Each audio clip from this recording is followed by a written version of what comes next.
કેટલીક વિદ્યાર્થીઓના એવા ફોન આવ્યા કે સાહેબ આંકડાશાસ્ત્ર તમે ભણાવો તો સારું, તો એ અર્થે આંકડાશાસ્ત્રના પણ તમને કેટલાક દાખલા શીખવાડું છું, જે એમાં મધ્યક, મધ્યસ્થ અને બહુલક શોધવાના છે.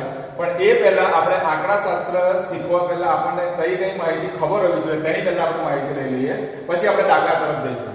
તો એના માટે પહેલું આંકડાશાસ્ત્રમાં બે માહિતી આવે છે, એક અવર્ગીકૃત માહિતી અને બીજી વર્ગીકૃત માહિતી. અવર્ગીકૃત માહિતી એટલે શું કે આવી રીતના તમને સીધી પૂર્ણાંક સંખ્યા આપેલી છે કે ભાઈ 1 2 3 4 નો મધ્યક શોધો, અથવા 10 20 30 40 આ રીતનો એનો મધ્યક શોધો. પણ મધ્યકનું સૂત્ર આપણે પછી જોઈએ છે. પણ એમાં અવર્ગીકૃત માહિતી એટલે કે આ રીતે એમાં વર્ગ ન હોય, સીધી આપણને સંખ્યા આપેલી છે, પૂર્ણાંક સંખ્યા, એનો મધ્યક શોધવો પૂછેલું હોય. અથવા બીજી આપણે માહિતી આપેલી છે વર્ગીકૃત માહિતી. તો વર્ગીકૃત માહિતીમાં કેવું કે તમને ચોક્કસ વર્ગ આપી દીધા હોય કે ભાઈ 10 થી 20 20 થી 40 એ રીતના, અથવા 0 થી 50 50 થી 100 વર્ગ એના કોઈ પણ રીતના આપે, પણ દરેકની વર્ગ લંબાઈ સમાન હોય તે રીતના મોટે ભાગે આપે છે.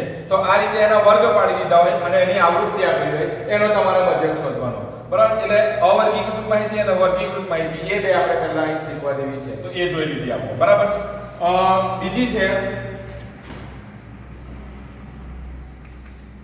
બીજું છે એક અધઃ સીમા અને ઉર્ધ્વ સીમા. તો એમાં કોઈ પણ જે વર્ગ આપેલો છે તમને, એ વર્ગમાં માનો કે 10 થી 20 નો કોઈ વર્ગ છે, તો એ માં આ પહેલા આગળની જે છે તેને આપણે શું કહીશું? અધઃ સીમા. અને પછીની જે છે તેને શું કહીશું? ઉર્ધ્વ સીમા. બરાબર છે. એટલે કે આને અધઃ સીમા અને આને ઉર્ધ્વ સીમા કહેવામાં આવે છે. બીજું સીમા બિંદુઓ. તો અધઃ સીમા બિંદુ અને ઉર્ધ્વ સીમા બિંદુ. તો કે આ અધઃ સીમા છે એમાંથી 0.5 માઈનસ કરીએ તો તે આપણું મળે છે આપણને અધઃ સીમા બિંદુ. અને એમાં 0.5 જે ઉર્ધ્વ સીમા છે એમાં 0.5 પ્લસ કરીએ એટલે કે ઉમેરીએ તો આપણને મળે 20.5. તો એ 0.5 ઉમેરતા જે મળે છે તેને આપણે શું કહીશું? ઉર્ધ્વ સીમા બિંદુ કહેવામાં આવે છે. હવે આવે છે વર્ગ લંબાઈ. તો વર્ગ લંબાઈ એટલે શું? તો કે જે વર્ગ તમને આપેલો હોય એ બે વર્ગ વચ્ચેનું જે અંતર થતું હોય તેને આપણે વર્ગ લંબાઈ કહેવામાં આવે છે. દાખલા તરીકે 10 થી 20 છે તો એ બે વચ્ચેનું અંતર થાય છે 10, તો એની વર્ગ લંબાઈ 10 છે.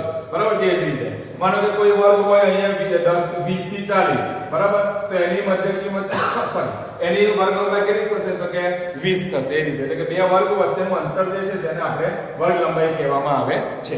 બીજું મધ્ય કિંમત. મધ્ય કિંમત એટલે શું કે જે તમને વર્ગ આપેલો છે તો એ બે અધઃ સીમા અને ઉર્ધ્વ સીમા એ બંનેનો સરવાળો ભાગ્યા 2.